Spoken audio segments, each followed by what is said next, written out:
एक बार एक महात्मा बाजार से होकर गुजर रहा था। रास्ते में एक व्यक्ति खजूर बेच रहा था। उस महात्मा के मन में विचार आया कि खजूर लेनी चाहिए। उसने अपने मन को समझाया और वहां से चल दिए। किंतु महात्मा पूरी रात भर सो नहीं पाया।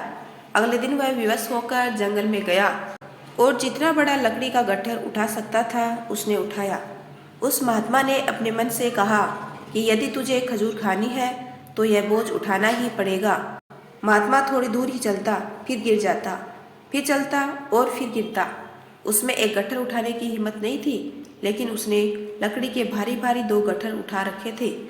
2-2.5 मील की यात्रा पूरी करके वह शहर पहुंचा और उन लकड़ियों को बेचकर जो पैसे मिले उससे खजूर खरीदने के लिए जंगल में चल दिया। खजूर सामने देखकर महात्मा का मन बड़ा प्रसन्न हुआ। महात्मा ने उन पैसों से खजूर खरीदे, लेकिन महात्मा ने अपने मन से कहा कि आज तूने खजूर मांगी है, फिर तेरी कोई और इच्छा करेगी। कल अच्छे अच्छे कपड़े और स्त्री मांगेगा। अगर स्त्री आई तो बाल बच्चे भी होंगे। तब तो मैं पूरी तरह से तेरा गुलाम ही हो जाऊंगा। सामने से एक मुसाफिर आ रहा था।